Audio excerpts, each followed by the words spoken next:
Hi, good morning. இன்னைக்கு டே 7 பார்க்கலாம். டே 7 வந்து listen to English content. So நம்ம வந்து எப்போவுமே கேட்குறது, பார்க்குறது, படிக்கிறது அந்த மாதிரி வந்து எல்லாமே இங்கிலீஷில் இருந்துச்சுன்னு வச்சுக்கோங்களேன். அது நம்ம சப்கான்ஷியஸ் மைண்டில் எப்பயுமே ரெக்கார்ட் ஆகிட்ருக்கோம், நம்ம கேட்குற விஷயங்கள்லாம். ஸோ அந்த மாதிரி கேட்கும்போது கொஞ்சம் கவனமாக நீங்கள் கேட்டிங்கன்னா நீங்களும் நிறைய விஷயங்கள் கிராமரில், வொக்காபுலரியில் கற்றுக்கலாம். ஸோ லிசன் டு இங்கிலீஷ் கான்டென்ட்னா பாட்டாக இருக்கலாம், அது படம் பார்க்கலாம், பாட்காஸ்ட்டாக இருக்கலாம், ஆடியோ புக்காக இருக்கலாம். ஸோ என்னவாக வேணால் இருக்கலாம். ஸோ இந்த மாதிரி லிஸ்னிங் ஆக்டிவிட்டி நீங்கள் பண்ணும்போது கண்டிப்பாக இந்த ஆக்சண்ட்டை நீங்கள் பேச ட்ரை பண்ணலாம். அந்த வொக்காபுலரி புதுசாக கற்றுக்கலாம். அதை திரும்பியும் அவங்க கூடயே வந்து மிமிக் பண்ணலாம். ஸோ இந்த மாதிரி ஆக்டிவிட்டீஸ் பண்ணுறனால உங்களுக்கு இங்கிலீஷ் வந்து நல்லா ஃப்ளூவெண்ட்டாக வர்றதுக்கு அதிக வாய்ப்பு இருக்குது. ஸோ இதை நிச்சயமாக ட்ரை பண்ணுங்கள். ஸோ டே 7ஓட ஃபர்ஸ்ட் வொக்காபுலரி வந்து ஐ சி அப்படின்றது வந்து நம்மளுடைய அண்டர்ஸ்டாண்டிங், ஒரு விஷயத்துக்கு நம்மளுடைய புரிதலை வெளிக்காட்டுறதுக்கு, இல்லை ஒரு விஷயம் நம்மளுக்கு ஓகே சரி அப்படின்னு நம்ம பதில் சொல்கிறதுக்கு நம்ம இந்த ஐசி யூஸ் பண்ணுவோம்.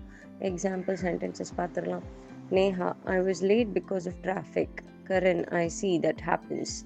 ஸோ நேஹா என்ன சொல்கிறாங்க, நான் வந்து டிராஃபிக் இருந்தனால லேட்டாக வந்துட்டேன் அப்படின்றாங்க. கரண் வந்து ஓ இப்போ தான் எனக்கு புரியுது, இது எப்பயுமே நடக்கிற விஷயம்தான் அப்படின்னு சொல்கிறாங்க. ஸோ இப்போ தான் எனக்கு புரியுது அப்படின்னு சொல்கிறதுக்கு பதிலாக ஐ சி அப்படின்னு சொல்லலாம். சரியா? அடுத்த sentence, you should try this new restaurant, I C Jal check it out. So நீ இந்த புது ரெஸ்டாரண்ட்டை நீ ட்ரை பண்ணணும் கண்டிப்பாக அப்படின்னு சொல்கிறாங்க. ஓ சரி, நான் கண்டிப்பாக நான் போய் சாப்பிட்றேன் ஒரு நாள் அப்படின்னு சொல்கிறாங்க. ஸோ கண்டிப்பாக சரி, ஓ சரி அப்படின்னு சொல்கிறதுக்கெலாம் ஐ சி அப்படின்னு சொல்லலாம். Okay. Friendly, this is a common word. இந்த ஃப்ரெண்ட்லின்ற வார்த்தையை நம்ம அடிக்கடி யூஸ் பண்ணுவோம். ஒருத்தவங்க வந்து ரொம்ப என்ன சொல்கிறது, ரொம்ப பாண்டிங்கோடு இருக்காங்க, அதாவது ரொம்ப ரொம்ப நம்ம மனசுக்கு பிடிச்சவங்களாக இருக்காங்க, அவங்க கூட இருந்தால் அவங்க ரொம்ப கனிவான பர்சனாக, ரொம்ப நம்மளோட டேயை வந்து பிரைட்டன் பண்ணுறவங்க அப்படி இருக்காங்க அப்படின்னா அவங்களெல்லாம் ஃப்ரெண்ட்லின்னு சொல்லுவோம் நம்ம பொதுவாகவே. ஸோ எக்ஸாம்பிள் சென்டென்ஸ் வந்து, he is a friendly person who always greets everyone with a smile. So அவர் வந்து ரொம்ப ரொம்ப நட்பு தோழமை உள்ள ஒரு பர்சன். அவர் வந்து எப்போவுமே எல்லாத்தையுமே வாழ்த்துவார், ஸ்மைல் வச்சு வாழ்த்துவார் அப்படின்ற மாதிரி சொல்கிறாங்க. So a friendly atmosphere makes everyone feel comfortable. So நட்பு இல்லைன்னா தோழமையான ஒரு அட்மாஸ்ஃபியர்னால் நம்ம இருக்கிற இடம் எல்லாத்தையுமே ரொம்ப ரொம்ப சௌகரியமாக வச்சுக்கும். ஸோ ஒரு இடத்துக்கு போகிறோம், இப்போ நம்மளுக்கு வந்து இப்போ தோழமையோ நட்புறவோடு அவங்க பழகலைன்னா நம்மளுக்கு வந்து நிச்சயமாக சௌகரியமாக இருக்காது, நம்ம வந்து அந்த இடத்துல இருக்க மாட்டோம். ஸோ அதுதான் சொல்கிறாங்க. ஸோ சௌகரியமாக இருக்கணும். ஒரு ஆஃபீஸுக்கோ ஒரு ஃபேமிலி ஃபங்க்ஷனுக்கோ நம்ம போனோன்னா அப்போ அவங்க இருக்கிறவங்க எல்லாம் நம்ம கூட நட்புறவோடு இருக்கணும், அப்போ தான் நம்ம சௌகரியமாக இருக்க முடியும்னு சொல்கிறாங்க. தேங்க்யூ. ஸோ கிரியேட்டிவ் அப்படின்னு சொல்லணுன்னா ஒருத்தவங்களுக்கு ரொம்ப என்ன சொல்கிறது, யோசிக்கிற திறமை, புதுசாக வந்து உருவாக்குற திறமை, வித்தியாசமான ஒரு விஷயங்களை வந்து கையாளுகிற திறமைகள், அந்த மாதிரி திறமை இருக்குது அப்படின்னா அவங்களை க்ரியேட்டிவ்னு சொல்லுவாங்க.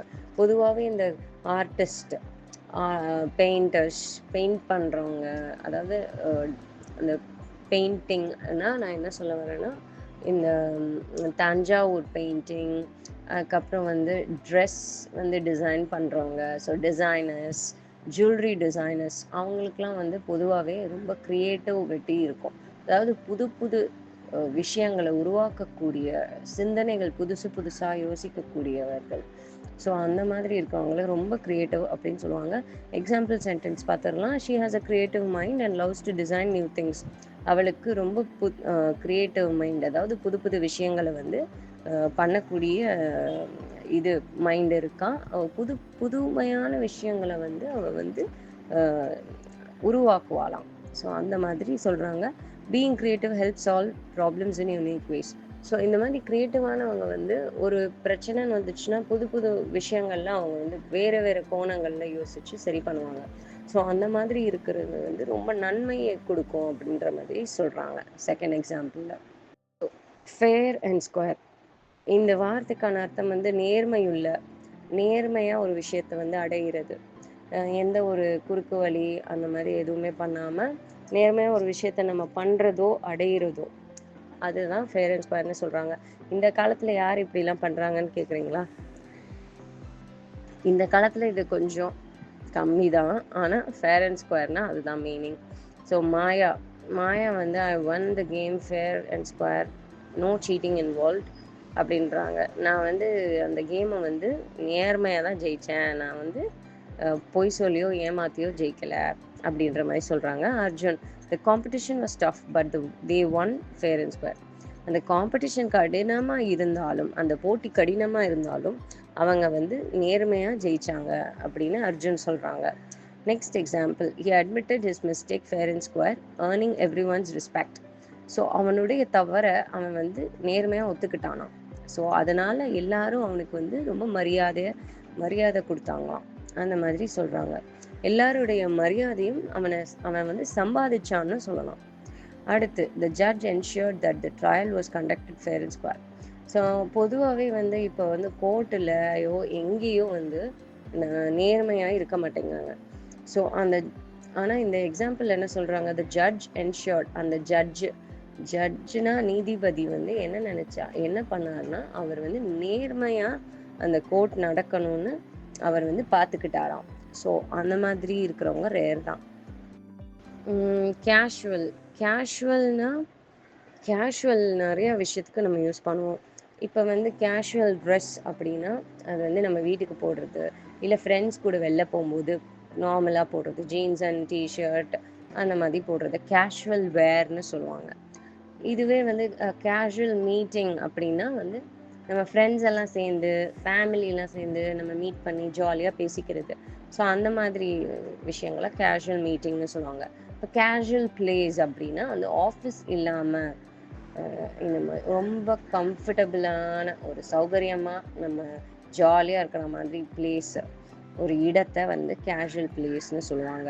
ஸோ நம்ம எங்கெல்லாம் வந்து ஒரு ரிலாக்ஸ்டாக ஃபீல் பண்ணுறோமோ, ரொம்ப என்ன சொல்கிறது, நம்ம ஆஃபீஸில் இருக்க மாதிரியோ ஸ்கூலில் இருக்க மாதிரியோ இல்லாமல் ரொம்ப ரிலாக்ஸ்டாக ஃபீல் பண்ணுறோமோ அந்த மாதிரி இடங்களை கேஷுவல்னு சொல்லலாம். அந்த மாதிரி மீட்டிங்காக கேஷுவல் மீட்டிங்னு சொல்லலாம். ஸோ இதை வெவ்வேறு விதமாக பயன்படுத்தலாம். இப்போ நம்ம எக்ஸாம்பிள்ஸில் பார்த்துடலாம். First example, Maya let's keep it casual and wear jeans to the party. So Maya என்ன சொல்கிறாங்கன்னா, கேஷுவலாக வச்சுக்குவோம் நம்ம ட்ரெஸ்ஸை, நம்ம ஜீன்ஸ் வந்து போட்டு போவோம் அந்த பார்ட்டிக்கு. ஸோ கேஷுவல் ட்ரெஸ்னால் ஜீன்ஸ் அண்ட் டிஷர்ட், அப்புறம் கவுன்ஸு, இந்த மாதிரி மாடர்ன் ட்ரெஸ் ரொம்ப கேஷுவலாக இருக்கிறது, அது எல்லாத்தையும் நம்ம கேஷுவல்ஸ்னு சொல்லுவோம். அர்ஜுன், அவர் meeting was very casual and friendly. நம்மளுடைய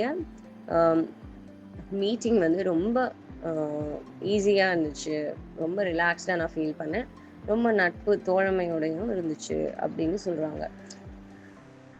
ஸோ இந்த மாதிரி மீட்டிங்கை கேஷுவல் மீட்டிங், நம்ம ஃப்ரெண்ட்ஸு ஃபேமிலியை மீட் பண்ணுறத கேஷுவல் மீட்டிங்னு சொல்லுவோம், கேஷுவல் கேதரிங் அப்படின்னு சொல்லலாம். அடுத்த example, the restaurant has a casual atmosphere perfect for hanging out. So இந்த ரெஸ்டாரண்ட், அதாவது இந்த இடம் வந்து ரெஸ்டாரண்ட் வந்து ரொம்ப ரிலாக்ஸிங்கான என்வாயர்மெண்ட் இருக்கான். அதாவது வந்து ஒருத்தவங்க வந்து பேசி சந்தோஷமாக இருக்கக்கூடிய ஒரு இடமாக இருக்குது. இந்த மாதிரி இடத்துல வந்து நம்ம ஃப்ரெண்ட்ஸு ஃபேமிலி எல்லாம் வந்து இங்கே சாப்பிட்டுட்டு போகலாம், அந்த மாதிரி ஒரு இடம் அப்படின்னு சொல்கிறாங்க. Their conversation start casually but turned into a deep discussion. So கேஷுவலாக ஒருத்தவங்க பேசிகிட்டு இருக்காங்களாம், ஆனால் வந்து அவங்க கான்வர்சேஷன் என்னாச்சு, கேஷுவல்லேருந்து சீரியஸ் டாப்பிக்கு போயிருச்சான் அந்த டிஸ்கஷன், அதாவது அவங்க பேச்சு, ரெண்டு பேரும் பேசிகிட்டு இருக்கிறது. சரியா? ஸோ கேஷுவல் நிறைய விதமாக பயன்படுத்தலாம். ஸோ நெக்ஸ்ட் வந்து அண்டர்கோனா ஒரு விஷயத்தை அனுபவிக்கிறது, அதை நம்ம வந்து கோத்ரூ பண்ணுறது, நம்ம அனுபவிக்கிறது தான் அண்டர்கோன்னு சொல்லுவாங்க. மாயா, இவங்க அண்டர்கோ சர்ஜரி நெக்ஸ்ட் வீக். அவன் ஒரு சர்ஜரி வந்து அடுத்த வாரம் வந்து அனுபவிக்க போகிறான், அதாவது அண்டர்கோ பண்ண போகிறான் அப்படின்னு சொல்கிறாங்க. அவனுக்கு அடுத்த வாரம் ஒரு சர்ஜரி இருக்கு அவனுக்கு அப்படின்ற மாதிரி சொல்கிறாங்க. Arjun, the company underwent significant changes last year. So அந்த கம்பெனி வந்து நிறைய மாற்றங்களை வந்து